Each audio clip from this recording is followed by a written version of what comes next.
Module 9, Lecture B, Simplifying Features.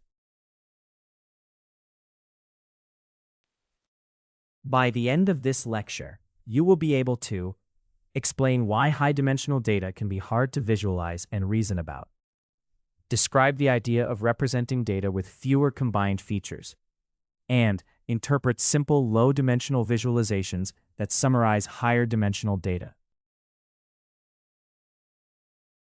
High-dimensional intuition. Intuition for many features. When we work with data that has many features, we are describing each item using a long list of characteristics, such as a patient's age, weight, cholesterol level, and genetic markers. Each feature adds a new dimension, so the patient can be thought of as a point in a high-dimensional space. Our visual intuition works well in 3 dimensions, but beyond that it becomes hard to picture how points relate to each other. Even so, the mathematics still works, and we can accurately compute distances and directions in these higher dimensional spaces. When you compare apartments using just price and distance from campus, you can easily picture them on a simple 2-dimensional graph. However, as you add more features like size, noise level, and internet speed, each one becomes an extra dimension. With many dimensions, you can no longer visualize the data on paper, and it becomes much harder to see patterns. Our intuition and mental tools are not well suited to understanding data in such high-dimensional spaces. As the number of features increases, comparing options becomes much harder. Simple mental rules work when there are only a few features, but they break down when choices involve many dimensions, like picking a university or a smartphone. Some features only matter in combination with others, and many small differences can add up in ways that are difficult to judge by intuition alone. This gap between our intuitive judgments and the true structure of high-dimensional data shows why we need systematic analytical tools to make better comparisons. Visualizing many dimensions. We are most comfortable visualizing data in 2 or 3 dimensions, such as a scatter plot of height and weight, possibly with a third feature, like age, shown using color. However, many real-world datasets, like medical or marketing data, contain far more features. Once we move beyond 3 dimensions, our ability to directly visualize the full structure of the data breaks down. We can add a few extra encodings, such as color or size, but these quickly become confusing and are not enough to fully represent high-dimensional data. To make high-dimensional data easier to understand, we often reduce it to 2-dimensional plots, such as showing price versus square footage or price versus distance to the city center. These separate plots provide useful but limited views because each one only shows the relationship between 2 features at a time. As a result, we cannot see how all the features interact together in a single picture. This forces us to mentally combine many partial views, which is difficult and can easily lead to mistakes. To visualize high-dimensional data, we can use methods like parallel coordinates plots or radar charts, where each feature becomes an axis and each data point appears as a line or polygon. These techniques allow many dimensions to be shown in a single image, but they quickly become cluttered and hard to read as the number of features grows. For example, plotting the performance of many students across multiple exams can produce so many overlapping lines that only the most obvious trends stand out. Our visual system has trouble tracking subtle differences across many axes, which makes it difficult to fully understand complex, high-dimensional data. Noise and clutter. When data has many features, noise and clutter can hide the real patterns we care about. Noise comes from irrelevant variations, such as measurement errors, while clutter is the overwhelming mass of information from all features together. For example, in traffic analysis with hundreds of sensor readings, useful signals can be buried under random fluctuations. As more noisy or weakly relevant features are added, it becomes harder to detect the core structure in the data. When we visualize high-dimensional data, a major challenge is that noise accumulates as we add more features. With only a few variables, Patterns like clusters or trends are often clear, but additional dimensions can introduce irrelevant variation that hides these patterns. For example, in medical data, a small set of key biomarkers may clearly separate patient groups, yet adding loosely related measurements can blur these distinctions. Projecting many dimensions down to 2 or 3 for plotting can also produce very different views of the same data. So no single visualization can be fully trusted to reveal its true structure. Working with high-dimensional data is mentally demanding because it contains a lot of noise and clutter, even before we try to visualize it. Humans are good at spotting strong, clear signals, but when many weak and inconsistent cues are present, it becomes hard to focus on what really matters. For example, in marketing, a company may track many customer attributes, but only a few truly drive buying behavior, and the rest can mislead analysts or cause overfitting. As the number of dimensions grows, the data space becomes sparse, distances are less intuitive, and separating real patterns from noise becomes difficult, so the data can seem chaotic without methods to simplify it.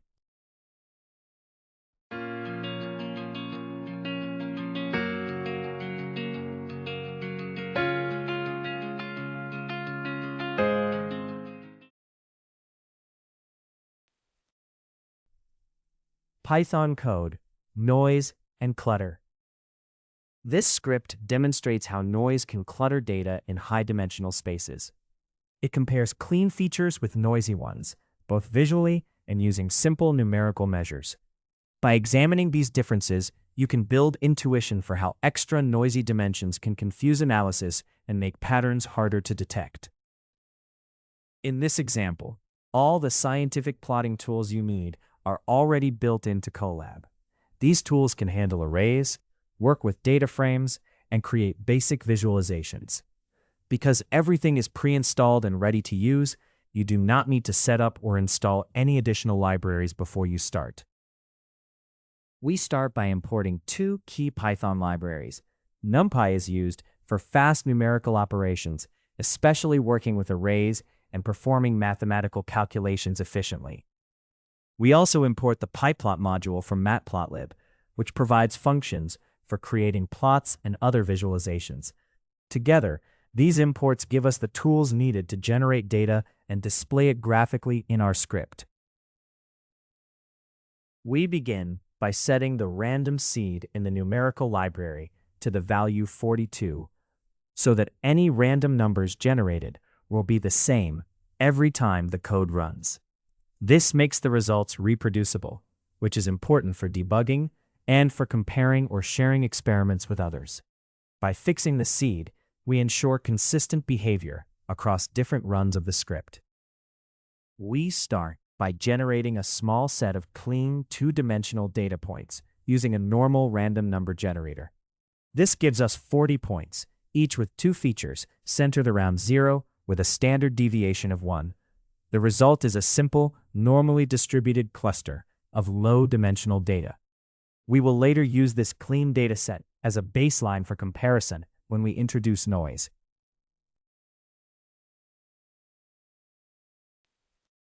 We add several extra dimensions of noisy data that contain only weak information to simulate clutter in high-dimensional datasets. Using a normal random generator with mean 0 and a relatively large standard deviation of 3, we create values that are more widely spread than the original clean features. We generate 40 rows and 8 columns of this noise, effectively adding 8 irrelevant features to each of the 40 data points.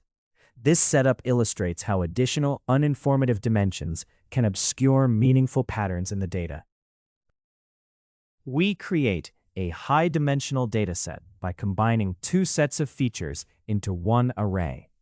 The original clean data has 2 dimensions, and we join it with 8 additional noisy dimensions so that each data point now has 10 values. This is done by merging the clean and noisy features side by side along the feature axis.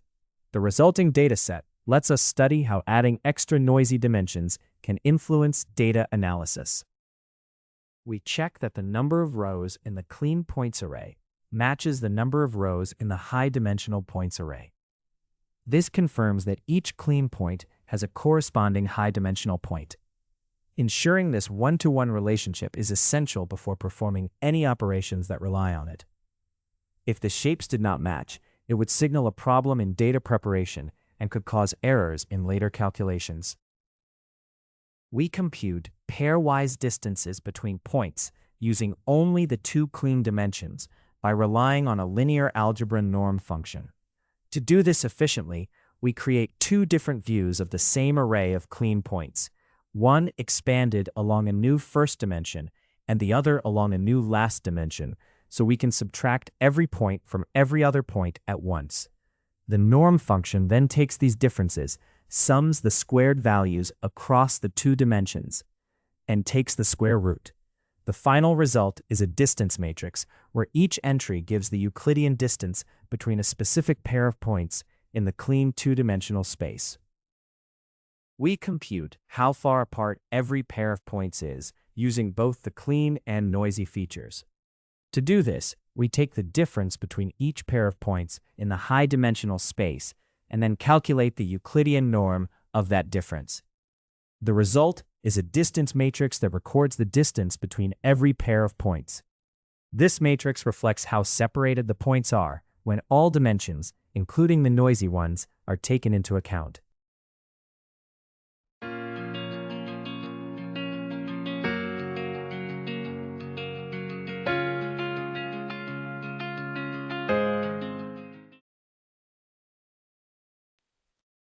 We start by choosing a reference point in our dataset by setting its index to 0, which simply means we treat the first point as our anchor. This reference point becomes the basis for comparing distances to all other points. Using this fixed reference, we can study how the remaining points are positioned relative to it in the original clean two-dimensional space. We can also compare how those same relationships look in a higher dimensional space that includes additional noise. We focus on distances from one chosen reference point in the original, clean two-dimensional space. To do this, we take the row from the pre-computed distance matrix that corresponds to that reference index. This gives us all distances from that point to every other point in the clean setting. We then use these values as a baseline to compare how distances change when noisy dimensions are added, which helps us see how noise affects spatial relationships. We focus on distances from one chosen reference point in a high-dimensional space by taking the row of the distance matrix that corresponds to that point. This row lists how far every other point is from the reference when all dimensions are considered. By examining these distances, we can study how other points relate to the reference, even when some dimensions contain noise. We sort the indices of the distances from a reference point in a clean two-dimensional space to find the order of points by how close they are to that reference. Using a function that returns the indices needed to sort the distance array in ascending order, we can identify which points are nearest. This ordered list of neighbors then lets us compare how adding noise in higher dimensional spaces changes which points appear to be closest to the reference point. We sort the indices of distances in the noisy high-dimensional space to see how noise changes which points appear closest to each other. This sorted order lets us compare the nearest neighbors in the noisy space with those in the original clean two-dimensional space. By examining how the order of neighbors shifts, we can see how extra noisy features reshuffle the relationships between points. We first announce that we are finding nearest neighbors using only the two clean features, so we can see how points relate based on the original noise-free data. We then print the indices of the 6 closest neighbors in this clean space to show their true proximity. Next, we indicate that we are repeating this process using all the noisy extra features, which lets us compare how the notion of closeness changes. Finally, we print the indices of the 6 nearest neighbors in this noisy high-dimensional space to observe how added noise can distort neighbor relationships. We use Matplotlib to create a scatter plot that shows the cleaned two-dimensional data points. The X and Y coordinates come from the first and second columns of the clean data array. We color these points light gray so they are visually distinct from any additional elements we may add. In the legend, we label this group of points as all points to clearly identify them. We use Matplotlib to create a simple two-dimensional scatter plot and then emphasize one specific point by drawing it in red. This visual contrast makes it easier to see how that point compares to the others. We also assign a label called reference to this point, so it appears in the legend, which helps clarify its role and context in the plot. We use a scatter plot to visually mark the nearest neighbor to a chosen reference point in a clean two-dimensional space. To do this, we plot a single point at the coordinates of the nearest neighbor, which we find by sorting the distances between the reference point and all clean points. The X and Y coordinates of this neighbor come from the clean points array using its index in the sorted list. We color this point blue and label it as the clean neighbor so it stands out clearly in the plot legend.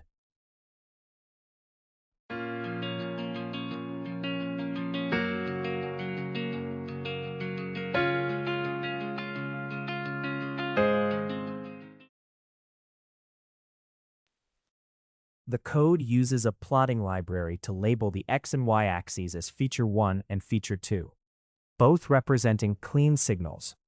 These labels make it clear that the plot focuses on two clean data dimensions. This emphasis helps distinguish the visible clean features from additional noisy dimensions that exist in the data but are not shown in the plot. The plot is titled Clean View versus Hidden Noisy Clutter in Extra Dimensions to emphasize the contrast between a clear two-dimensional view and a more complicated view when extra noisy dimensions are added. This title signals that the visualization focuses on how additional noise can hide or obscure the true relationships between data points. It helps the viewer understand that the main idea is to compare a simple, clean representation with a cluttered one caused by extra noisy features. The code uses a legend from the plotting library to label different points on the scatter plot. This legend identifies the reference point and its nearest neighbor so the listener can tell them apart. By adding these labels, the plot becomes clearer and more informative. Overall, the legend improves how easily the viewer can understand the relationships shown in the plot. Finally, we call the plotting library's show function to open the plot window and render the scatter plot.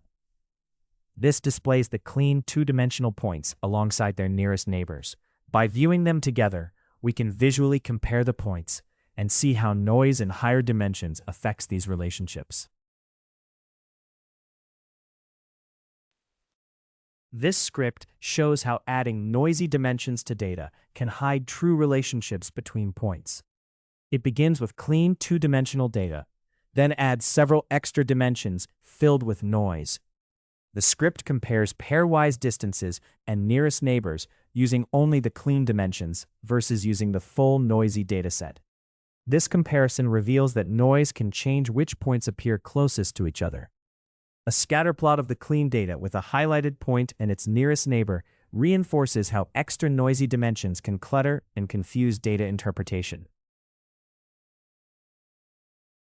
Summarizing features. Merging related features. Merging related features means combining data points that reflect the same underlying factor. For example, resting heart rate, blood pressure, and cholesterol can be merged into a single feature that represents cardiovascular risk. This reduces complexity in the dataset and helps us focus on broader patterns instead of many separate measurements. At the same time, it preserves the essential information contained in the original data. Merging related features means creating a single composite score that summarizes several variables at once. For example, a university might combine grades, test scores, and course difficulty into one academic readiness score to compare applicants and see how readiness relates to later success. In the same way, analysts can merge income, savings, and debt into a financial stability indicator, or combine survey answers into an overall satisfaction measure. These combined features reduce the number of variables while keeping the key information needed for analysis and decision-making. Merging related features helps reduce noise and redundancy in data and avoids creating a false sense of complexity when features are strongly correlated. For instance, instead of treating temperature at different times of day as separate variables, we can combine them into a single daily profile, or heat index. This makes it easier to see patterns, such as how temperature connects to energy use or health outcomes. By thoughtfully combining features, we simplify how data is represented while still preserving the key relationships we care about. Key patterns in data. When reducing many features to a smaller set, focus on the main patterns that explain how the data varies. Instead of treating each feature separately, look for underlying themes that link them together.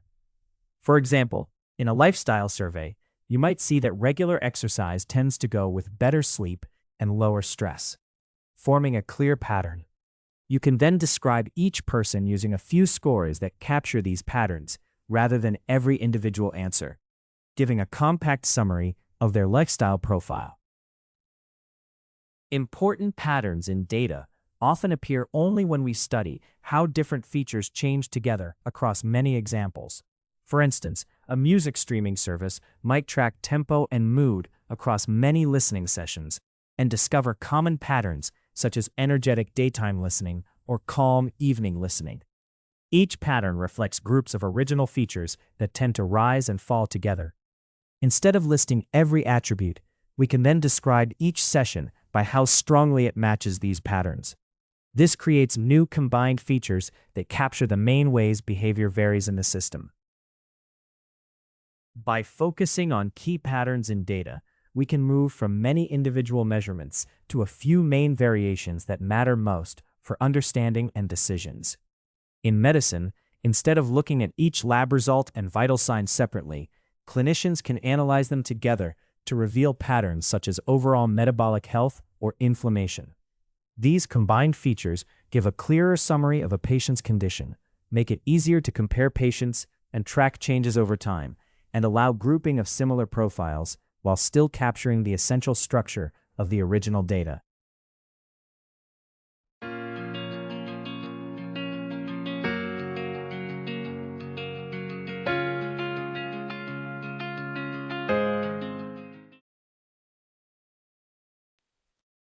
Python code, key patterns in data.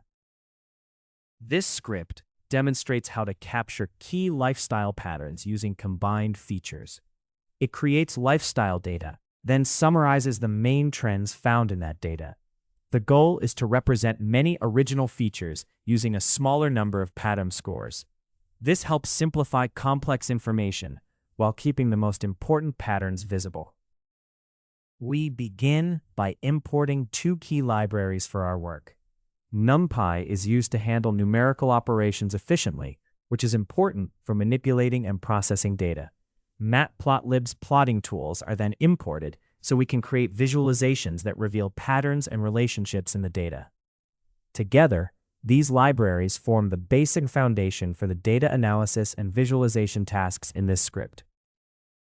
We begin by setting the random seed in the numerical library to the value 42, so that any random numbers generated are the same every time the code runs.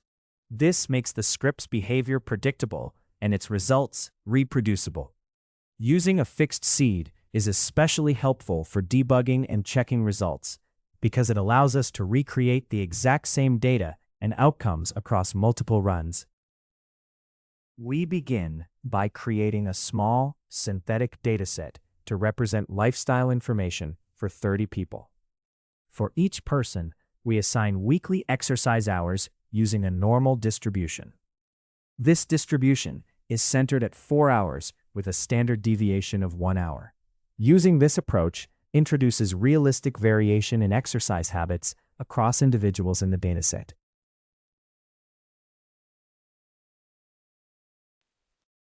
We model each person's sleep hours as positively related to their exercise time. Everyone starts with a base of 6 hours of sleep, and we add half of their exercise hours to this base. To reflect natural differences in sleep patterns, we then add random variation drawn from a normal distribution with a mean of 0 and a standard deviation of half an hour.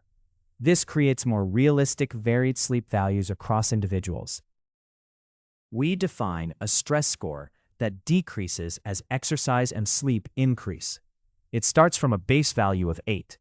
Then we subtract 0.6 times the number of exercise hours and 0.4 times the number of sleep hours, so more exercise and sleep lead to lower stress. To reflect natural differences in stress among the 30 individuals, we then add random variation drawn from a normal distribution with mean 0 and standard deviation 0.7. We combine the 3 features, exercise hours, sleep hours, and stress score, into one data matrix by placing each feature in its own column and each individual in a separate row. This creates a structured dataset where every person is represented by a single row of values. In this form, we can efficiently apply operations to the whole dataset, such as centering the data or computing covariance. These operations help us uncover patterns and relationships among the 3 features. Before doing any further calculations, we first confirm that the data matrix has the correct shape. We check that its dimensions match the number of people and the 3 features we created. This validation step is essential because later operations rely on this specific structure.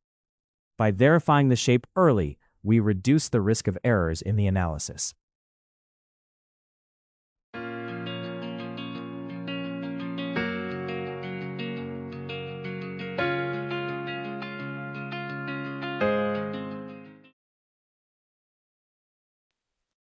We start by computing the average value of each feature across all individuals, using a function that takes the mean along the feature dimension.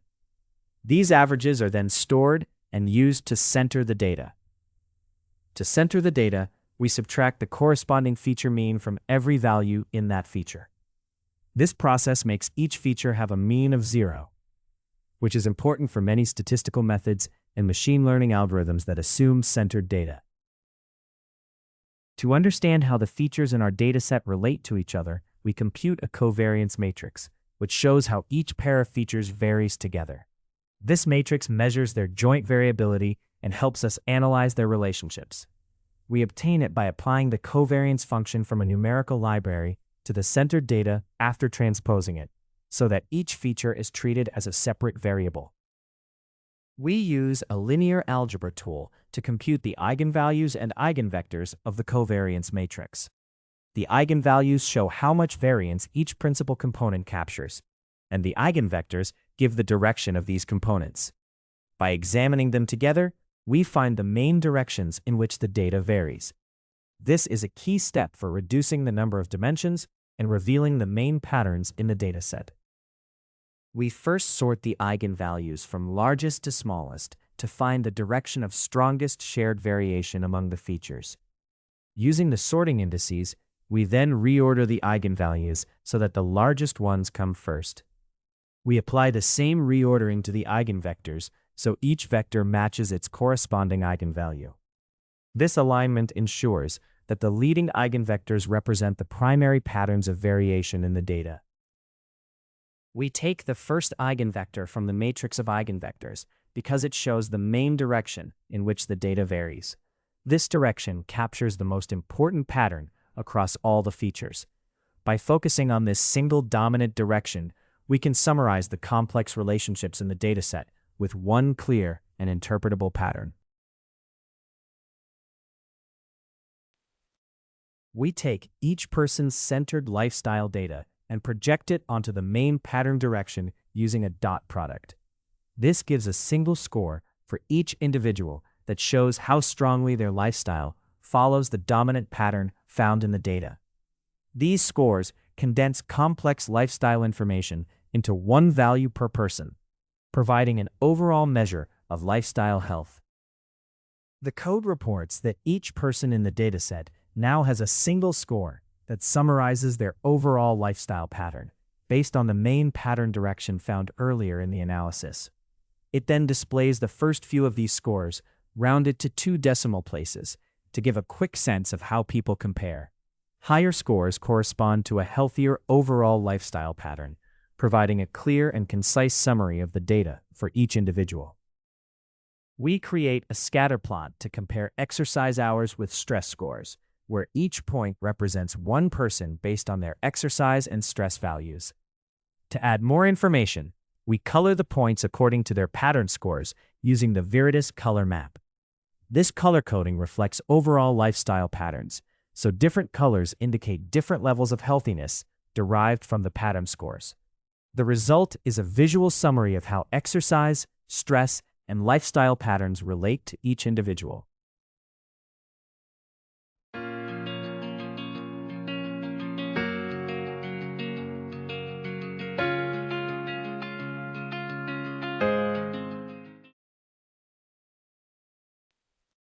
We create a scatter plot where the horizontal axis shows exercise hours per week and the vertical axis shows stress scores, with higher values meaning more stress.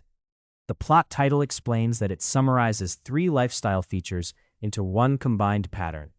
A color scale is added to indicate the strength of this main lifestyle pattern score, helping interpret the colors of the points. Finally, the layout is adjusted so all elements fit clearly, and the plot is displayed to reveal the overall data patterns. This script creates a small synthetic dataset of lifestyle factors for 30 people, including exercise, sleep, and stress. Sleep is modeled to increase with more exercise, while stress decreases as exercise and sleep increase. The data is centered and used to compute a covariance matrix, whose main eigenvalue and eigenvector define a single pattern score for each person. This score summarizes overall lifestyle, with higher values indicating a healthier pattern. The script prints some of these scores and shows a scatter plot of exercise versus stress, colored by the pattern scores, to reveal how lifestyle patterns vary across individuals. Balancing detail loss. When we replace many original features with fewer combined ones, we trade detailed information for simplicity. So we must choose carefully what we are willing to lose. The goal is to keep the aspects of the data that matter for our specific questions, not every small variation. For example, a health researcher might merge several patient measurements into broader health indices that blur some differences but highlight overall risk patterns. The key challenge is to simplify in a way that still supports valid conclusions without hiding important distinctions. When working with real-world data, we need to balance noise and signal by focusing on what is truly meaningful. Many small, random variations do not matter much, and combining features or reducing dimensions can naturally filter out some of this noise. For example, turning detailed user interactions into broader engagement scores may lose tiny details, but can better reveal who is casually browsing versus exploring deeply. The key is to simplify in ways that mostly remove noise while preserving the subtle signals that drive important patterns and outcomes. When we reduce complex data to a smaller set of features, we risk losing important details that matter for decisions and fairness. In areas like finance or environmental monitoring, this can hide sector-specific signals or local pollution problems. The key challenge is balancing simplification with the need to preserve critical patterns and risks. We must regularly check whether our simplified features still reflect the essential structure of the data and revise them when they obscure important differences.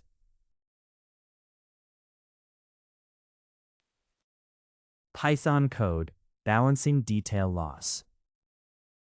This script visually demonstrates how simplifying features can lead to a loss of detail.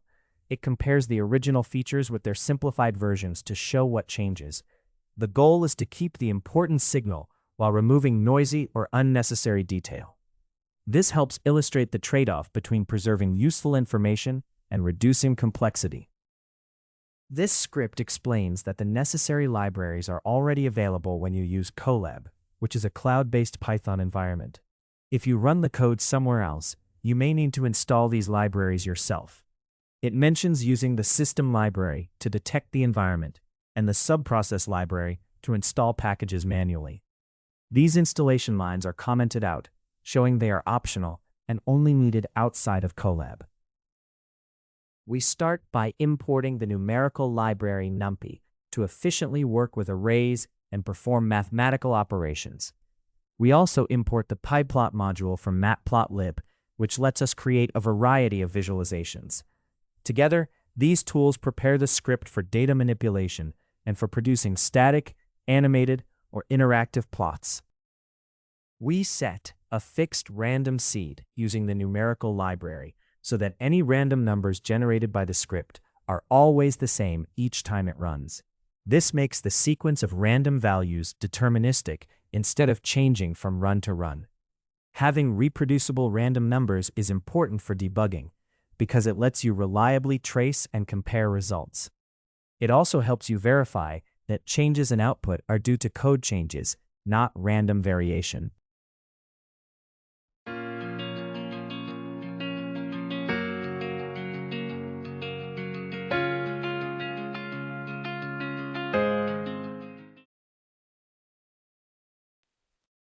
We begin by building a small synthetic dataset with 3 features and 40 data points.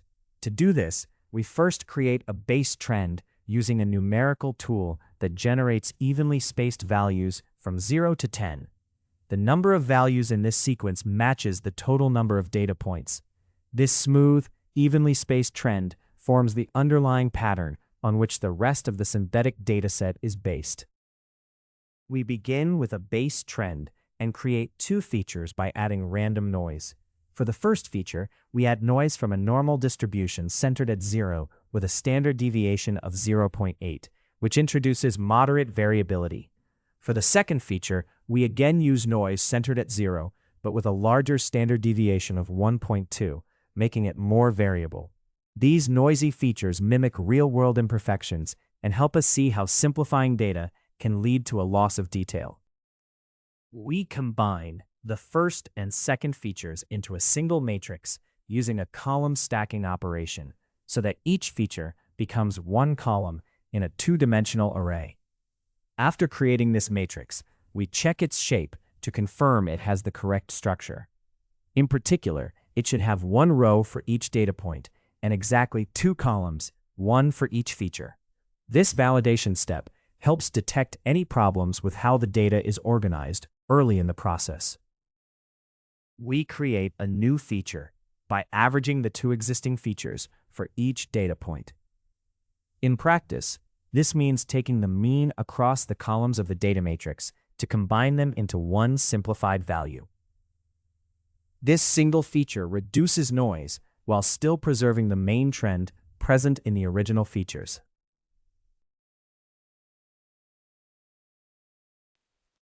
We start by finding the average variance of the original features using an unbiased estimate for each feature and then taking the mean of those values.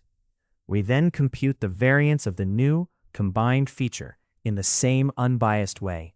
Finally, we form a ratio by dividing the combined feature's variance by the original average variance. This ratio tells us how much detail is preserved after combining the features, where a value close to 1 means there is little loss of detail. We summarize how much variance is present before and after combining features. First, we report the original average variance across the 2 separate features, rounded to 3 decimal places. Then, we report the variance of the single combined feature, also rounded, to show the impact of simplification. We explain that if the ratio of these variances is close to 1, very little detail has been lost. Finally, we present this variance ratio, rounded to 3 decimal places, as a quantitative measure of how much information is retained. We create a figure with 2 subplots to compare different data representations side by side. Using the subplots function from Matplotlib, we specify 1 row and 2 columns, so both plots appear in a single row. We also set the overall figure size to 10 by 4 inches, so each plot is large enough to see clearly. This layout makes it easy to visually compare the original features with their simplified version in one combined view.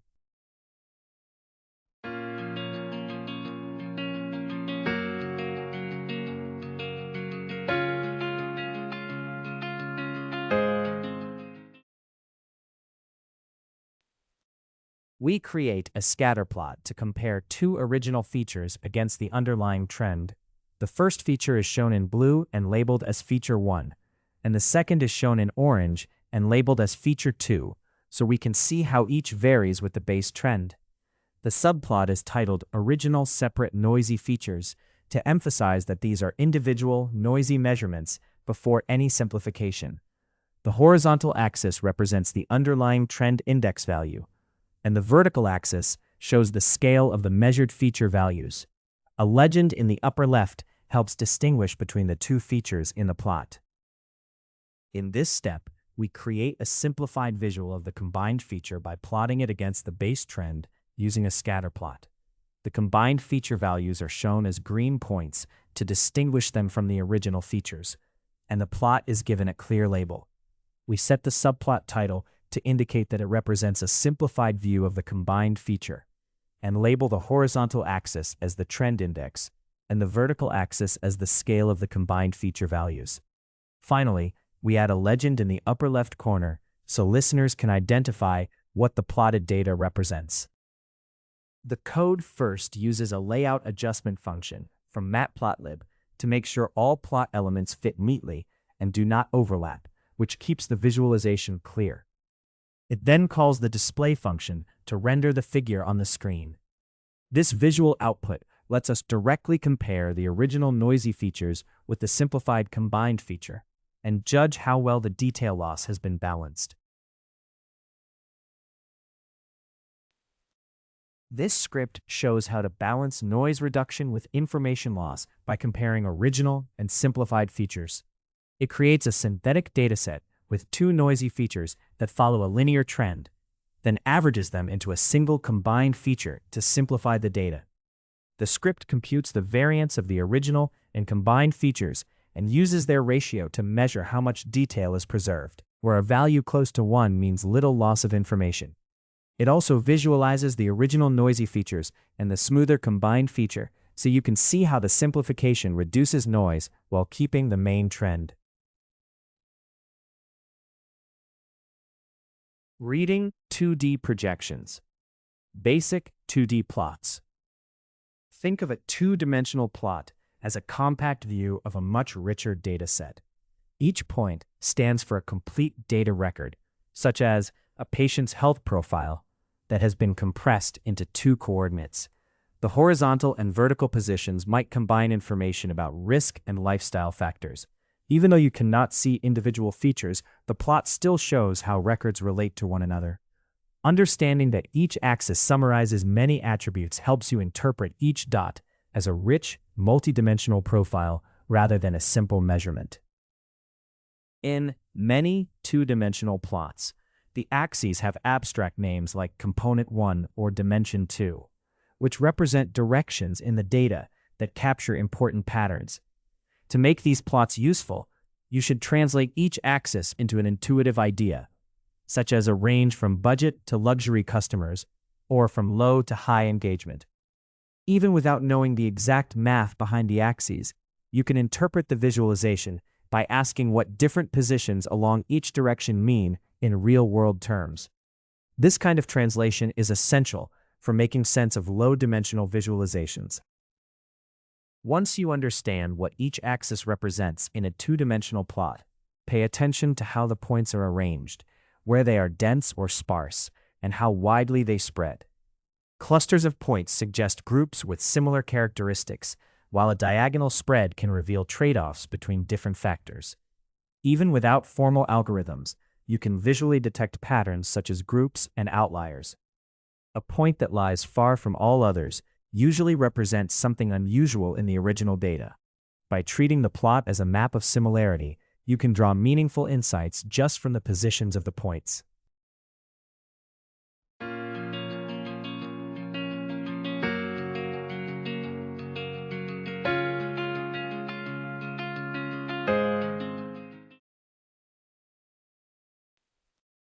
Python code, basic 2D plots.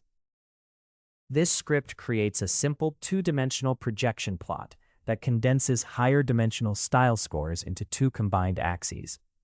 It reduces complex data into a form that can be viewed on a flat plane. You can use this plot to practice interpreting basic two-dimensional scatter plots and understanding how points are arranged in relation to each other. We begin by importing two key Python libraries, one called NumPy for efficient numerical work with arrays and mathematical operations, and another called Matplotlib PyPlot for creating visual plots. These tools let us handle data in a structured way and then display it clearly. NumPy manages the calculations, while Matplotlib PyPlot turns the results into visualizations. Together, they provide the basic setup for analyzing and plotting data. We set a random seed using NumPy so that the synthetic data we generate is always the same each time we run the script. This makes the random numbers reproducible, instead of changing on every run. As a result, our results stay consistent, which makes debugging easier and allows for reliable comparison of different runs or experiments. We begin by creating a small dataset using a numerical array, where each row represents a different customer and each column represents one of 3 style features. The values in this array are synthetic, meaning they are made up solely for this example. They are chosen to mimic a variety of style preferences, so we can practice working with and analyzing customer style data in a simple, controlled way. We use an assertion to check that our customer style data has exactly 3 columns. This ensures that each data point includes 3 style features, which our later calculations depend on. If the data does not have this shape, the program raises an error. This helps us detect and fix problems with the data early in the process. We create 2 sets of weights to form new projection directions from our 3 original features. The first set, with values 0.6, 0.3, and 0.1, defines the first projection by assigning different importance to each feature. The second set, with values -0.2, 0.5, and 0.7, defines a different projection that combines the features in another way. Using these 2 weighted combinations, we transform the 3-dimensional data into 2 new dimensions that are easier to visualize.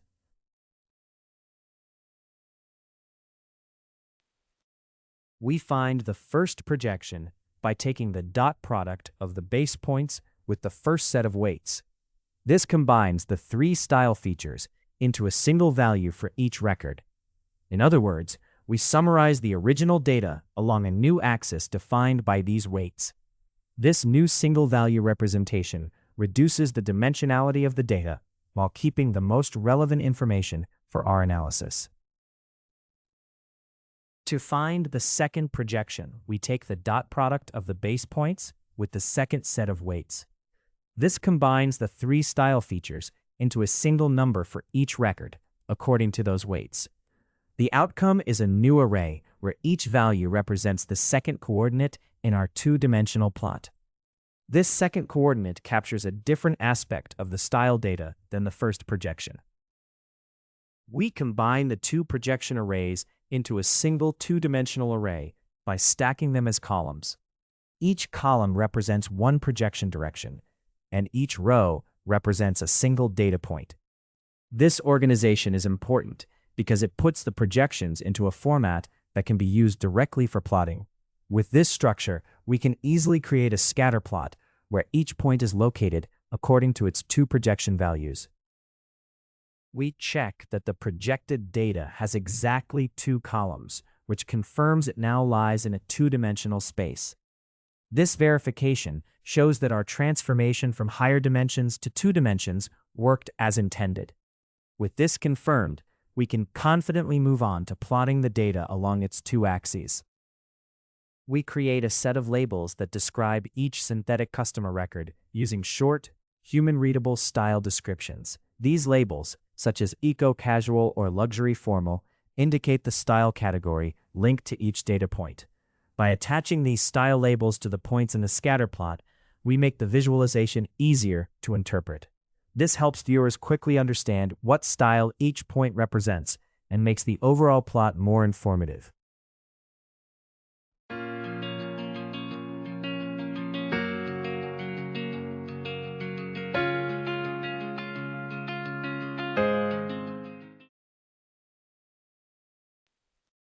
We create a scatter plot to visualize the two-dimensional projection of our data. First, we open a new plotting window with a chosen size so the figure is easy to see.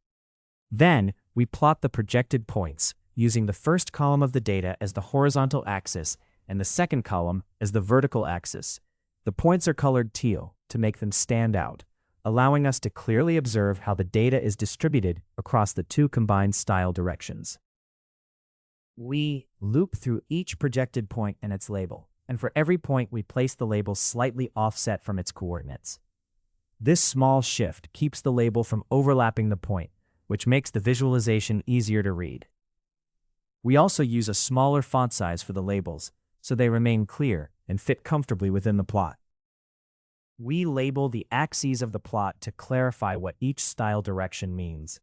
The horizontal axis is labeled as a spectrum from budget to luxury style, and the vertical axis is labeled as a range from relaxed to bold style. These labels explain the abstract dimensions of the plot and make it easier to interpret how the data points are positioned in terms of style. We use the title function from Matplotlib to add a clear title to the plot. This title briefly explains that the figure is a simple two-dimensional projection of style data. Including this description helps listeners and viewers quickly understand the context and purpose of the visualization. The code first calls a function in Matplotlib that automatically adjusts the spacing of plot elements so that titles and labels fit neatly without overlapping, which improves readability and appearance. It then calls another Matplotlib function to display the final scatter plot on the screen. This last step renders the two-dimensional projection of the style data so you can visually interpret the results.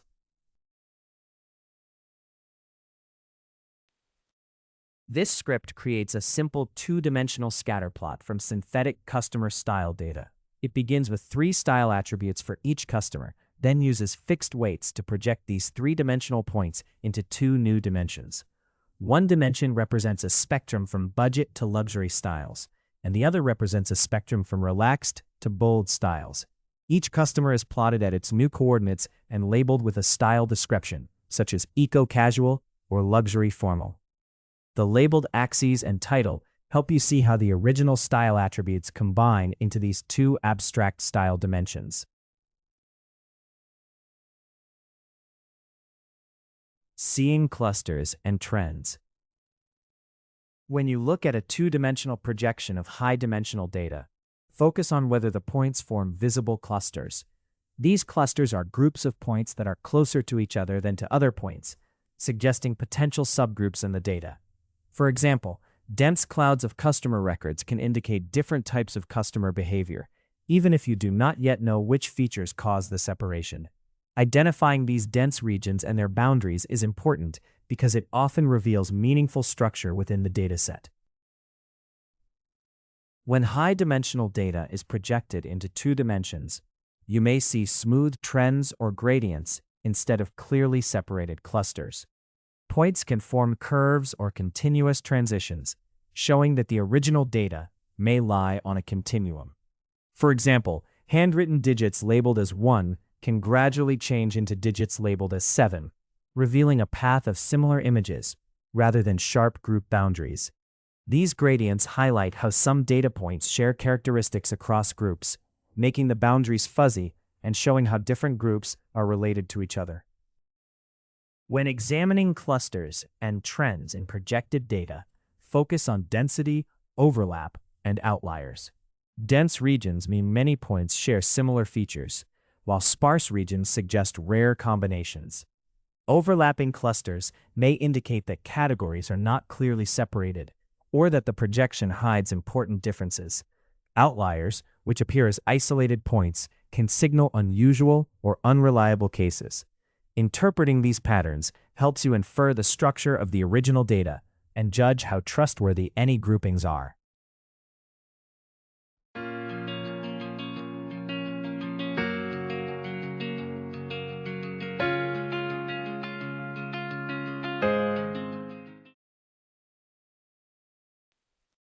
Python code. Seeing clusters and trends. This script visually explores how clusters and trends appear in data. It uses simple synthetic data represented in two different projections. By comparing these projections, you can see how clusters change and how gradients or smooth transitions in the data behave across different views.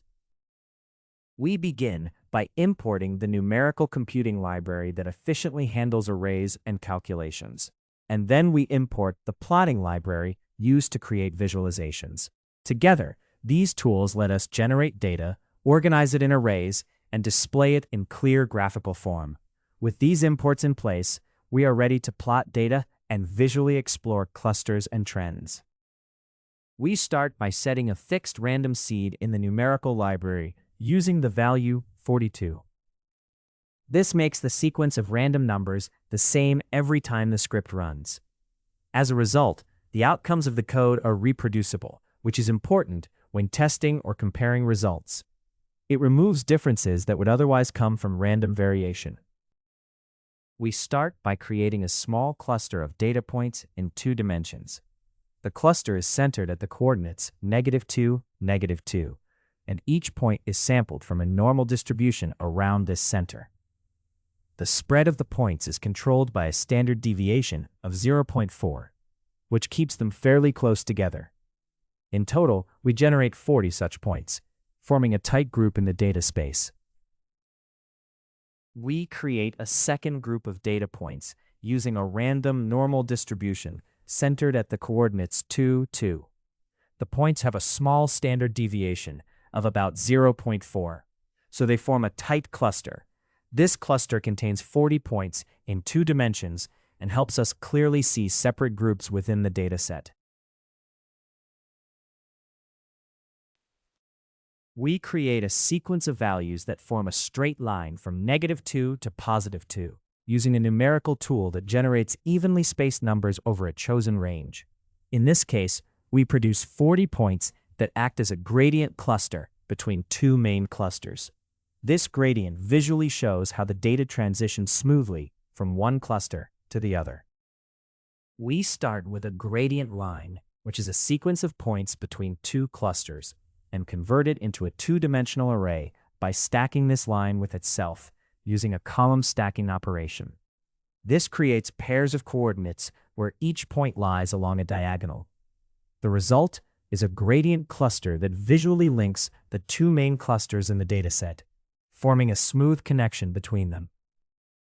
We now combine all points from the 3 clusters into one dataset by stacking the arrays for the 2 tight clusters and the gradient cluster on top of each other. This creates a single 2-dimensional array where each row corresponds to 1 point. Having all points in one unified structure is essential for visualizing the data and performing any further analysis. It ensures that every point from all clusters is included together in the next steps. Before plotting, we first verify that the dataset has the correct shape with 120 rows and 2 columns. This check confirms that each data point is stored as a pair of coordinates. If the shape is different from what we expect, an error message alerts us to a problem with the data structure.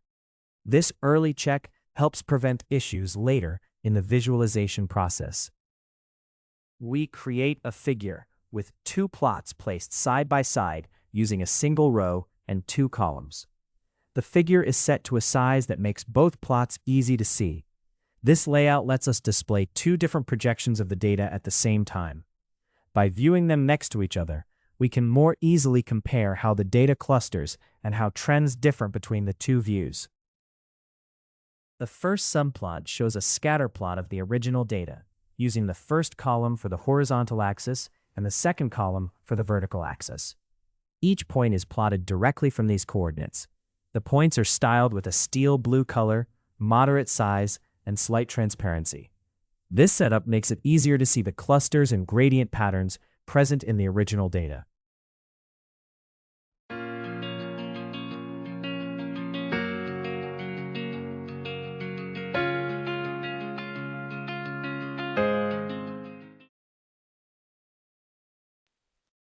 We give the first subplot a clear title that explains what the visualization shows.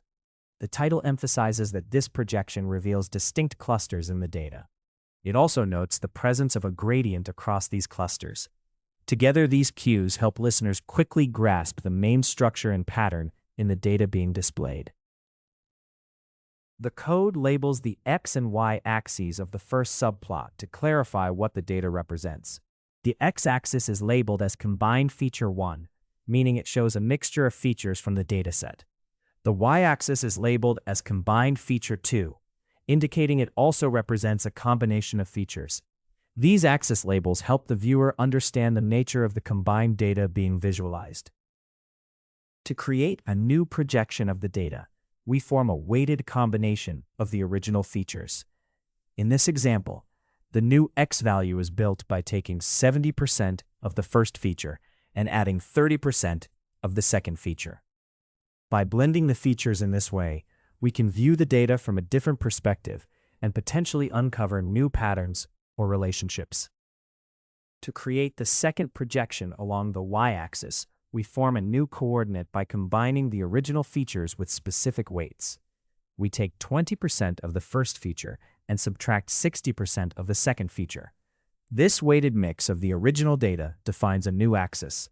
Using this transformed axis helps us see how different linear combinations of the features can change the visibility of clusters and trends in the data. The second subplot shows a scatter plot based on the mixed projection data, where the horizontal axis comes from the first mixed projection and the vertical axis comes from the second. The points are drawn in dark orange with moderate size and partial transparency, so they stand out from the first plot. This visualization highlights that, in the mixed projection, the clusters and trends are less clearly separated than in the original projection. In the second subplot, we give the chart a title that explains what the viewer is seeing.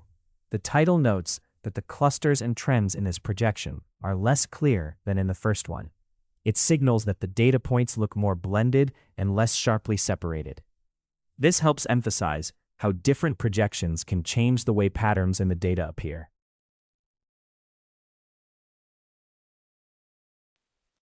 In the second subplot, we label the x-axis as combined feature 3 to show that it represents a new combination of the original features.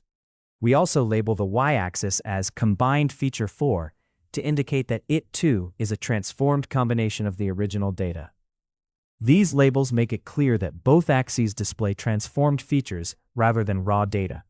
This clarity is essential for correctly interpreting what the visualization is showing.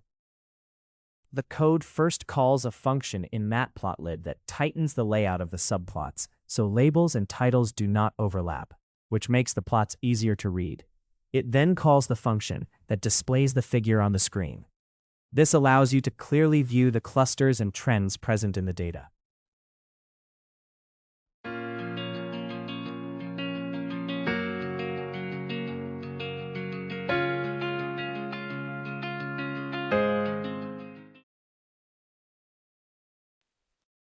This script uses synthetic data to show how different projections can change the way we see clusters and trends.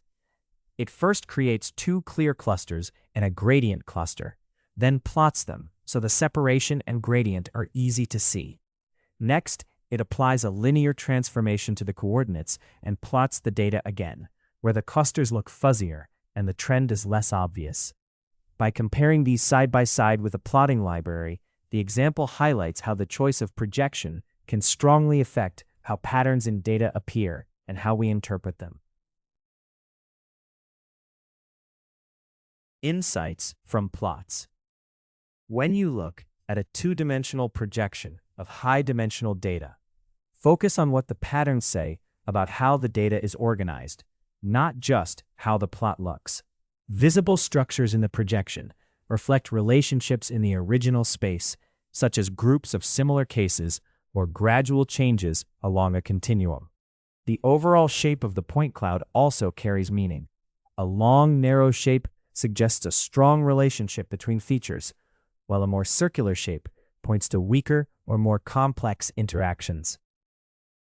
When interpreting plots from unsupervised methods, focus on what the axes represent, because they usually combine many features to capture the strongest variation or separation in the data.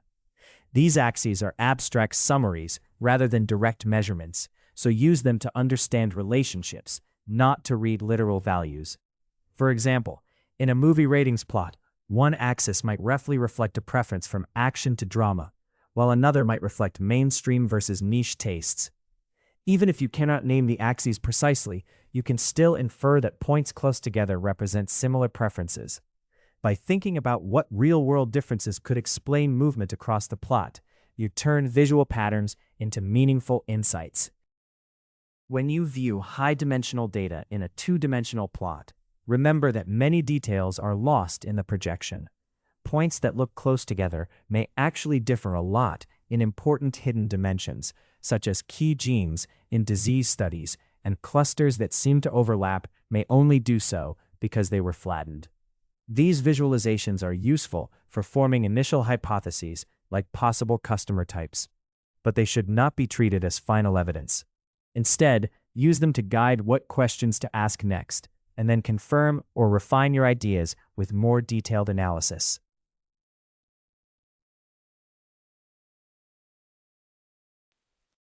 Python code. Insights from plots. This script visually demonstrates simple two-dimensional projections to show how scatter patterns relate to the underlying feature structure. By plotting data in 2 dimensions, it helps you see how different features are connected. The example uses synthetic customer data, so the patterns stay clean and easy to interpret. Overall, it is a clear visual tool for understanding how features shape the distribution of data points. The opening comments explain that you may need to install 3 libraries, NumPy, Matplotlib, and Seaborn, before running the script. These tools are important because they handle numerical calculations and create visualizations. Ensuring they are installed prepares your environment for effective data manipulation and plotting. In short, this setup step is necessary for the script to run smoothly and produce the intended results. We begin by importing 3 key Python libraries to work with data and create visualizations.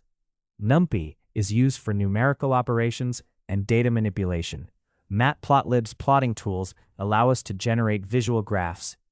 Seaborn builds on Matplotlib to offer more attractive and easily styled plots.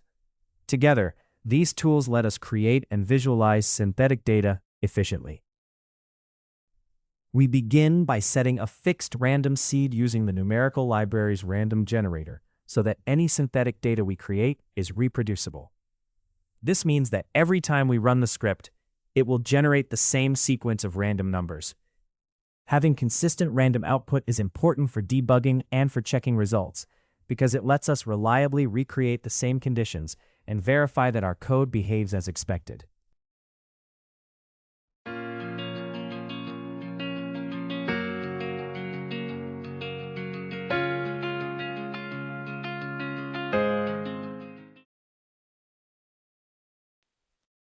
We define 3 small groups of customers, each represented by a 3-dimensional point that marks the center of a cluster. The first cluster center is at 2, 8, and 3. The second is at 7, 2, and 6. And the third is at 4.5, 5, and 8. These centers describe distinct spending patterns and serve as starting points for generating synthetic customer data. Using these clusters, we can visualize and analyze how different types of spending behavior are distributed. We begin by choosing to have 20 customers in each group, which sets the size of every cluster in our synthetic dataset. Then we find the total number of clusters by counting how many rows there are in the array of cluster centers. This count tells us how many distinct customer groups we are simulating. Knowing both the group size and the number of clusters is essential for generating the complete dataset. We generate noisy data points around each cluster center by using NumPy's random number generator to create normally distributed noise. This noise has a mean of 0, so it stays centered on the cluster points, and a standard deviation of 0.6 to control how widely the points spread out. The noise array is sized to match the total number of data points based on the number of clusters, the number of points in each cluster, and the 3 dimensions of each point. Adding this noise to the cluster centers simulates realistic variation in customer data. The code starts by repeating each cluster center enough times to match the number of customers in that group, creating a base dataset where each center represents a group of customers. This ensures that every group has the same number of data points and provides a structured starting point. With this foundation in place, we can later add noise around these centers to simulate more realistic and naturally distributed customer data. We create the final 3-dimensional dataset by adding the noise array to the base array. The base array holds repeated cluster centers that represent typical spending patterns of different customer groups. When we add noise, we introduce small variations around these centers to mimic how real customers differ from the average. This combination preserves the underlying structure while adding natural randomness, making the simulated customer spending data more realistic. The code first checks that the data array has the correct shape before doing any further work. It confirms that the number of rows matches the total number of customers, which is the points per cluster, multiplied by the number of clusters. It also verifies that there are exactly 3 columns. By enforcing these expected dimensions, the code helps avoid errors caused by mismatched or incorrectly structured data. We create a new feature called Combined 1 by averaging the first 2 dimensions of our data. For each data point, we take half of the first feature and add it to half of the second feature. This merges 2 original features into a single value. Doing this reduces the dimensionality of the data and makes it easier to visualize and interpret. We create a new feature by combining 2 existing features from the dataset with different weights. The second feature is multiplied by 0.2 to give it a smaller influence. And the third feature is multiplied by 0.8 to give it a stronger influence. We then add these weighted values to form a single combined feature that emphasizes the third feature more. This weighted combination helps the model focus on the most relevant dimensions and capture important patterns in the data. We create a 2-dimensional array by placing 2 combined features side by side using a column stacking operation. The first combined feature comes from the original data's first 2 dimensions, and the second highlights the third dimension. Stacking these features produces a new dataset that preserves key information from the original 3-dimensional data in a simpler 2-dimensional form. This transformation makes complex data easier to visualize and interpret. Before plotting our results, we first check that the projection data has the correct shape. It should have exactly 2 columns, so we know it is 2-dimensional, and the number of rows should match the original dataset. This confirms that no data points were lost or added. Doing this quick validation step helps avoid errors and misleading results during visualization. We assign labels to each customer by repeating the cluster indices so that every data point gets the correct group number. Using a repeat operation on the array of cluster indices, each index from 0 up to 1 less than the number of clusters is duplicated according to how many points belong to that cluster. This produces a label array that is the same length as the dataset, which we can then use to color each point in the plot according to its original cluster.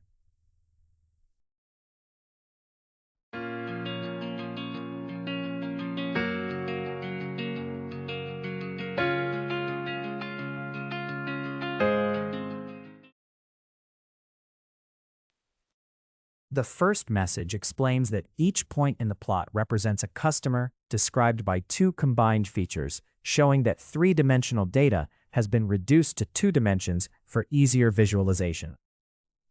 The next message clarifies that the colors of the points indicate the original customer groups, which were defined in the full three-dimensional space.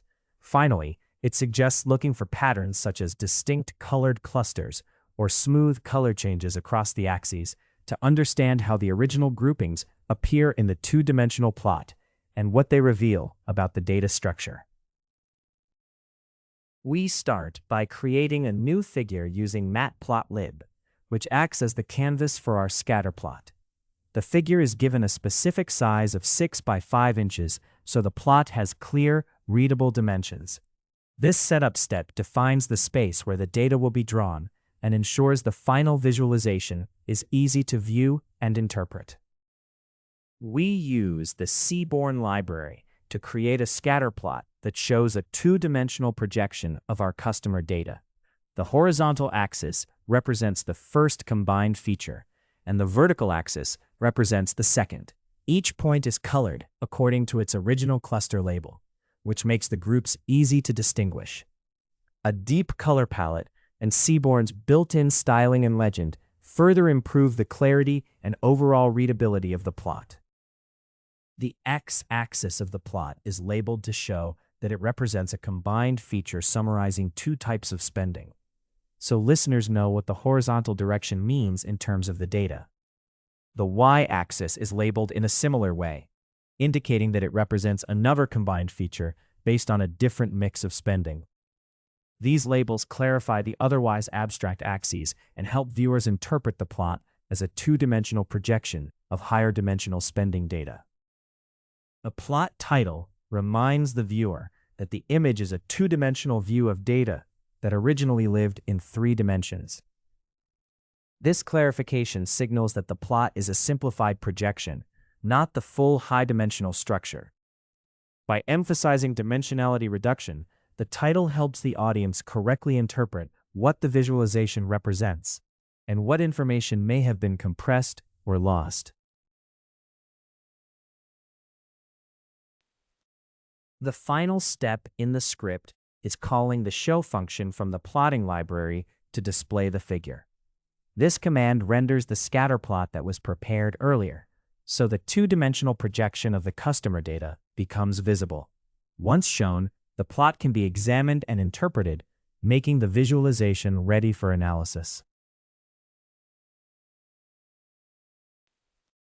This script creates synthetic customer data with 3 different spending patterns, forming clusters in 3 dimensions. Then it reduces them to 2 dimensions by using linear combinations of the original features. The first new feature averages the first 2 dimensions, and the second highlights the third dimension. Each customer becomes a point in a 2-dimensional scatterplot, colored by its original cluster. This visualization shows how well the clusters stay separated or overlap after the reduction, revealing structure in the data. Seaborn is used to produce a clear, visually distinct plot.